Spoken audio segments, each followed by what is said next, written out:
Before borders, before nations, before empires divided the world, there were only mountains. Vast ranges stretched across the heart of Eurasia, separating distant civilizations from one another. Beyond them lay deserts of wind, silence, and isolation. Across these harsh frontiers, movement was slow, dangerous, and uncertain. The mountains, deserts, and steppes of Inner Asia formed barriers between worlds. Yet even here, small groups of riders and travelers continued moving across the frontier. Far to the east, the Western Han Dynasty watched these borderlands carefully. Beyond the imperial courts and frontier outposts lay lands few in the Han world truly understood. In the east, the Western Han Dynasty was expanding its influence across the frontier. But beyond the northern borders lived the Xiongnu, powerful nomadic confederations who dominated the Great Steppe and controlled vast regions beyond the reach of the Han court. For the Han Empire, the western frontier was more than a distant horizon. It was a region of uncertainty, pressure, and opportunity. Trade routes remained fragile. Knowledge of the western lands was limited, and movement across the frontier was dangerous. The Han court needed allies beyond the steppe powers. It needed information, new connections, and routes that could bypass Xiongnu control. Beyond the deserts and mountain corridors lay regions few in the east truly understood. But that was beginning to change.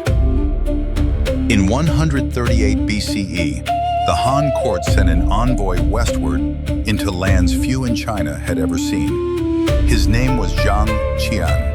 His mission was to travel beyond the frontier, seek alliances, and learn what existed in the distant western regions. The journey was dangerous from the beginning. Beyond the frontier stretched deserts without water, mountain passes buried in snow, and territories controlled by rival powers and nomadic confederations. Travel across these lands was slow and uncertain. Caravans depended on guides, memory, and the scattered oasis settlements that survived between the mountains and the desert. Across the western regions, small communities lived in isolation along fragile trade corridors, carved through unforgiving terrain. Each oasis became a lifeline. Each journey carried enormous risk. Yet beyond every horizon, new worlds continued to appear. What Zhang Qian discovered would forever change how civilizations viewed the lands beyond their borders, opening the way for the first long-distance connections across Eurasia. At the heart of the western regions stood the Taklamakan Desert, a vast world of sand, wind, and isolation. To cross it directly was almost impossible. Along the edges of the desert, small outposts and fragile settlements struggled to survive beside scattered water sources. These isolated pockets of life became critical to movement across the frontier. North of the desert, oasis settlements emerged beneath the Tian Shan Mountains. To the south, other communities endured along fragile chains of survival near the Kunlun Range.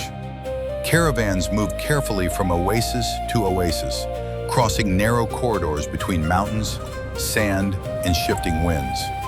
Travel across the region was slow and dangerous. A storm, a failed route, or the absence of water could mean death deep within the desert corridors. Yet despite the danger, movement across the region continued to grow. Travelers, envoys, traders, and caravans slowly expanded contact between distant settlements. In the oasis markets of the western regions, goods, animals, tools, and ideas began passing from one world to another.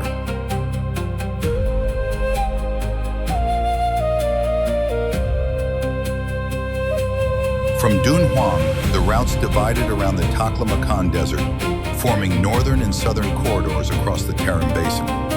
These fragile pathways stretched westward through oasis settlements before reconnecting near Kashgar and continuing toward the mountain corridors of Central Asia.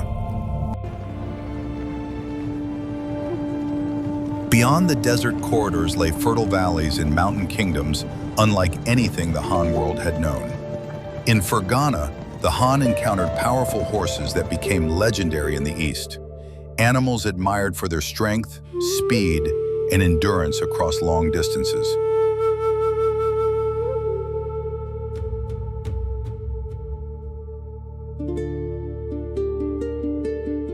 Further west stood Bactria, a crossroads shaped by centuries of migration, conquest, and cultural exchange. Greek influence still lingered across parts of Central Asia, blending with older Iranian, nomadic, and local traditions. Here, civilizations overlapped. Languages mixed, ideas traveled, and distant worlds slowly began recognizing one another through movement across Eurasia. What had once been isolated regions were beginning to connect, not suddenly and not completely, but through fragile networks expanding across mountains, valleys, and desert frontiers. Across deserts, mountains, and frontier worlds, the first long-distance connections across Eurasia slowly began to emerge. Caravans carried more than goods across these routes. They carried stories, beliefs, animals, technologies, languages, and knowledge between distant civilizations. As movement across the frontier increased, the routes themselves slowly expanded beyond the deserts of the Tarim Basin. What had once been isolated pathways was gradually becoming a wider network linking distant regions of the ancient world. Movement across the Silk Road was never constant or guaranteed. Empires changed, routes shifted, deserts moved. Yet the movement continued.